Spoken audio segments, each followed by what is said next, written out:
Um pouco de história da nossa querida Uberlândia. Tibério foi o primeiro bairro, né? Frederico foi o primeiro Tibério a chegar ao Brasil lá pelos fins do século XIX. Ele veio de Roma, era formado em Direito, rodou por este país afora até fixar-se em Veríssimo, onde se tornou prestigiado fazendeiro de café. Aí casou-se com a senhoria Macedo. Seus filhos, o caçula, Florestano Macedo Tibério, formado em farmácia casado com Irma Magalhães, resolveu vir para Uberabinha. Era 1925, no ano seguinte Frederico faleceu. Florestano estabeleceu-se com farmácia que ficou muito conhecida. Ficava na Avenida Floriano Peixoto, esquina com a Praça da República, onde também era sua residência. Adquiriu de um compadre português, Aristeu Ferreira do Amaral, a fazenda Campo Alegre com 85 alqueires. Era lá que a família Tibério passava seus fins de semana. Havia algumas cabeças de gado, galinhas, patos, gansos, perus, cachorros, cavalos, papagaio e outros bichos. O restante da área era puro cerrado. Mais para frente, Florestano construiu um lago para criar tilápias. Esse lago ficava mais ou menos ao lado do atual prédio da Receita Federal na Avenida Rondon Pacheco, onde estão o Center Shop e Coringa Veículos. Era um extenso canavial. Só um pouquinho do Tibério e o primeiro bairro. Vamos falar sobre uma introdução ao passeio de domingo. Em uma tranquila e ensolarada tarde de domingo, Bob, Sul e suas 3 filhas adolescentes tomaram o caminho da praia. Bob ia ao volante e Sue, a seu lado, a todo momento se voltava para trás, participando da animada conversa das garotas. Bob tinha a impressão de que todas falavam ao mesmo tempo, criando uma balbúrdia danada. Até que não aguentou. Dá para vocês ficarem quietas? Todas pararam de falar, surpresas. Por quê? Sue perguntou. Porque eu estou tentando dirigir. Elas se entreolharam confusas. Tentando dirigir? Se perguntaram. Não conseguiam entender por que a conversa atrapalhava. Ele não entendia como podiam falar todos ao mesmo tempo, às vezes sobre assuntos diferentes, parecendo que ninguém ouvia ninguém. Por que não se calavam e deixavam que se concentrassem em dirigir o carro? Por causa do barulho, tinha deixado passar a última saída da estrada. Porque como é que funciona diferentemente a nossa mente, né? Santo Antônio rogai por nós, sermão de Santo Antônio, do Padre Antônio Vieira. Na festa que se fez ao santo na Igreja das Chagas de Lisboa, aos 14 de setembro de 1652, tendo-se publicado as cortes para o dia seguinte, vos estis sal terre, vós sois o sal da terra. Né? Por que celebrar Santo Antônio em 14 de setembro se já o celebramos em 3 de junho? Santo Antônio, procurador do céu, às cortes do reino. As semelhanças com que é comparado Santo Antônio no Evangelho do dia, sal da terra, luz do mundo e cidade sobre o monte, os procuradores de cortes e a representação das cidades, porque Santo Antônio foi eleito procurador dos céus à corte de Portugal. As qualidades que constituem um perfeito procurador de cortes, a diferença que faz o divino português dos seus aos estranhos. Santo Antônio para os estranhos, recuperador do perdido, e para os seus, conservador do que se pode perder. Matéria do sermão, que dirá Santo Antônio como procurador do céu a respeito da conservação do reino. Esse é um pouquinho do que ele vai falar, né? Por que Jesus, depois de ressuscitado, apareceu primeiro para a mulher? Eu queria que a notícia espalhasse mais rápido, né? Sermão da ressurreição de Cristo. Valdemani una sabbatorum veniunt ad monumentum orto hans sole. Quem mais ama, mais madruga. Quem acorda... Deus ajuda quem cedo madruga, que é quem mais ama, mais madruga, né? Foi a Madalena. Acho que foi a Madalena, não. Uma das mulheres, né? Quem mais ama, mais madruga. Assim o fez nesta manhã o divino amante Cristo, continuando os desvelos do seu amor. E assim devemos nós fazer todos os dias, para não faltar às correspondências do nosso. Essas 2 palavras tenham proposto tudo o que hei de dizer. Por que não hei de dizer graças? Peçamos agora, Ave Maria. Né? O amor, grande madrugador, a natureza do amor e o sono. Qual das Marias madrugou mais na manhã da ressurreição? Razões porque antecipou-se Cristo a buscar primeiro que todos a Madalena, a pecadora, né? Sermão 26, Bedus venter que te portaviti et ubera quae succiti. Bem-aventurado o ventre que te trouxe e os peitos a que foste criado, os seios que te amamentaste. No primeiro dia da semana, partindo muito cedo, chegaram ao sepulcro, quando o sol já era nascido. Marcos 16, versículo 2, e aqui Lucas 11, versículo 27. O caso da donzela montanhesca estraçalhada pelos lobos, como o refere pelo beato Alano de Ruppe, argumento do sermão, assim como a Virgem Senhora Nossa supriu com a devoção do rosário a falta do que tão necessário lhe era para esta vida e para a outra, assim supre e suprirá em todos os que tiverem a mesma devoção, toda a falta do conveniente para a vida temporal e eterna. Este texto, das vezes repetido e por tantos modos ponderado, nunca teve mais alto e adequado intérprete que na ocasião presente. O orador do Evangelho o formou antigamente com as palavras, e o mesmo texto se comenta hoje com as obras. Ela beatificou o ventre virginal e os sagrados peitos de Maria. Beatus venter qui te portavit et ubera quaes succiti. Bem-aventurado o ventre que te trouxe e os peitos a que foste criado. Lucas 11, versículo 27. O mesmo ventre e os mesmos peitos de Maria se canonizaram hoje pela virtude e milagres do seu rosário, porque o ventre virginal supriu outro ventre e os peitos sagrados supriram outros peitos. Trecho aí mais uma vez dos sermões do Padre Antônio Vieira. Continuando agora o sermão do quinto domingo da Quaresma, na Igreja Maior da cidade de São Luís do Maranhão, no ano de 1654. Se dixero que anuncio ero similis vobis mendax. Se disser o que não conheço, serei como vós, mentiroso. João capítulo 8, versículo 55. A verdade e a mentira, a verdade do pregador e a mentira dos ouvintes, as três espécies de mentiras que os escribas e fariseus hoje contradisseram, caluniaram e quiseram afrontar e desonrar o Filho de Deus. Temos juntamente hoje no Evangelho duas coisas que nunca podem andar juntas, a verdade e a mentira. Por que não podem andar juntas?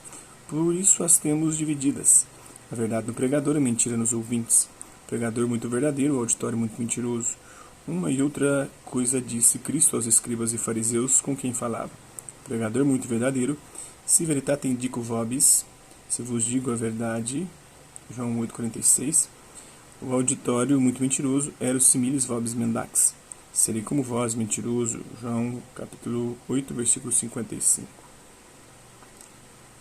Quando o nosso amor virar cinzas, lembre-se que eu mandei brasa. Aí já pulando para o profano, né? Como que a mulher se livra de 87 quilos, no caso hoje já estou com 91, de carga inútil, ou seja, 4 quilos a mais quando eu pedi o divórcio. Aliás, ela pediu o divórcio para se livrar, e terminando seu relacionamento. Segundo Robert Merton, anomia significa uma incapacidade de atingir os fins culturais. Para ele, ocorre quando o insucesso em atingir metas culturais, devido à insuficiência dos meios institucionalizados, gera conduta desviante. O seu pensamento popularizou-se em 1949 graças a seu livro Estrutura Social e Anomia. A teoria da anomia de Merton explica por que os membros das classes menos favorecidas cometem a maioria das infrações penais e crimes de motivação política, terrorismo, saques, ocupações, que decorrem de uma conduta rebelde, bem como comportamentos de evasão, como o alcoolismo e a toxicodependência. Isso é em Sociologia, Conceito Chaves, da editora Jorge Zahar. Então, é a estrutura social e a anomia que faz com que as pessoas tenham mais propensão para algumas coisas, infrações, terrorismo, ocupação e alcoolismo e drogadição. O sentimento é objeto da ciência, não é critério da verdade científica, segundo o Durkheim. Continuando, o que é a tolerância? É o apanágio da humanidade. Somos todos cheios de fraqueza e de erros. Perdoemo-nos reciprocamente as nossas tolices. Tal deve ser a primeira lei. A lei da tolerância, segundo François-Marie Arouet, mais conhecido como Voltaire. Você é livre para se expressar, desde que eu concorde, senão te meta a porrada. Sobre empreendedorismo estatal e como é complexo empreender. Muitos gostam de comparar o Estado a uma empresa, e a analogia é válida, pena que muito mal utilizada. A Amazon, a startup da área de vendas, assim como hoje o Uber também, mas o Uber é mais recente, ela foi criada em 95. Em 97 teve seu capital aberto, passando a ter ações cotadas em bolsa de valores. De 95 a 2001, a empresa só teve prejuízos. Mas o que ela fez nesse período para se tornar o que é hoje? Investiu no aprimoramento do seu negócio. Assim deve ser com os estados, principalmente países com algum grau de atraso tecnológico. Podem até se endividar, desde que seja gastando em algo que possa no futuro lhe trazer alguma vantagem competitiva, ou seja, investindo em educação, ciência e tecnologia é o que pode nos dar essa vantagem. O erro do ajuste fiscal brasileiro consiste justamente nisso, colocar como slogan de governo pátria educadora ou ordem e progresso e cortar a verba da educação, ou cortar a verba da ciência e tecnologia para ter progresso. Endividar sem perspectiva é um tiro no pé. Gastar por gastar ou cortar por cortar sem ter um projeto que inclua o que há de mais importante, a educação, é rodopiar na lama e perpetuar a crise. Não devemos olhar para esses cases de sucesso e nos inspirar. Pessoas que desejam saber só por saber, e isso é curiosidade. Outras para alcançarem a fama, e isso é vaidade. Outras para enriquecerem com sua ciência, e isso é avareza. Outras para serem edificadas, e isso é prudência. Outras para edificarem os outros, e isso é caridade, segundo Tomás de Aquino.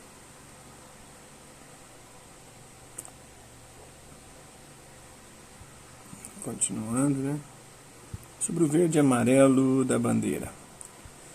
As cores verdadeiras do nosso povo são todas: vermelha dos povos indígenas que aqui estavam antes da chegada dos colonizadores, branca desbotada de nossos colonizadores, preta da mãe África para muitos que de lá para cá vieram escravizados, amarelo dos asiáticos que aqui chegaram na hora derradeira de nossa formação enquanto nação, e o arco-íris da diversidade sexual e étnica que compõe a nossa pluralidade e identidade. Querer segregar grupos por conta das cores que alguém investe só desnuda a ação discriminatória de alguns segmentos de nossa sociedade. E o nacional é só um, entre uma porção de hinos que identificam cada um dos segmentos supracitados, né? Só os reacionários ou os progressistas querem excluir a multicolorida sociedade brasileira. Na verdade, só os reacionários, né? Progressistas não. Você está entre eles? Questionamento aí. Gata, eu largo o iluminismo só pra ir pro escurinho com você, sabia? A Pata da Gazela, de José de Alencar: o coração é um solo, vale onde brotam as paixões. Como os outros vales da natureza inanimada, ele tem suas estações, suas quadras de aridez ou de seiva, de esterilidade ou de abundância. Um pouquinho dessa obra aí do Origem do Menstro, de Bernardo Guimarães. Ó Deus, se desejais ter foda certa, vingai-vos e vingai-me. Ó ninfa, o teu cono sempre atormente perpétuas comichões, e não aches que jamais nele queira vazar os seus colhões. Em negra podridão, imundos vermes, roam-te sempre a crica, e à vista dela sinta-se banzeira, a mais valente pica. De eterno esquentamento flagelada, verta a fete dos jorros, que causem tédio e nojo a todo mundo, até mesmo aos cachorros. Ouviu-lhe essas palavras piedosas do Olimpo o grão tonante, que impívia ao sacana do cupido comia nesse instante. Comovido no íntimo do peito das lástimas que ouviu, manda o menino que de pronto acuda, a puta que o pariu. Ele que pronto tange o veloz carro, de concha alabastrina, que 4 aladas porras vão tirando na esfera cristalina. Origem do Menstro, de Bernardo Guimarães. A Guerra dos Mascates, de José de Alencar. No outro dia apareceu o presidente com cara de demissão, o que logo se conheceu pelas cerdas revoltas do bigodinho, que o excelentíssimo esmerava-se em trazer sempre um torcido dos mais elegantes. Pudera não, logo na cama tomara, a guisa de mingau ou chocolate, a siribanda da Folha oposicionista num artigo furibundo, sob epígrafe ubina gentium sumus. Era o tal sobre a eleição. Maquiavel na arte da guerra. No presente contexto, o que interessa destacar é, porém, que o extremado realismo que decorre dessa concentração da atenção no fenômeno político puro, nu e cru, se assim se pode dizer, não poderia deixar de acarretar também uma atenção privilegiada ao fenômeno militar, a presença sempre maximamente próxima do exercício da força e da violência como dimensões incontornáveis da conquista, da manutenção e da preservação do poder político. Diminuir a velocidade e aproveitar a vida não é apenas a paisagem que você perde indo muito rápido. Você também perde o senso de onde está indo e por quê, segundo Ed Cantor. Não existe prazer e não tem nada para fazer. A graça é ter muito o que fazer e não fazer nada. Mary Little. É isso aí. Espero que vocês tenham gostado do vídeo. Quem curtiu, dá um like. Quem não curtiu, dá um dislike. Se interessar pelo conteúdo do canal, é só se inscrever, ativar o sininho e vai dar os próximos vídeos para as notificações. É isso aí. Até a próxima.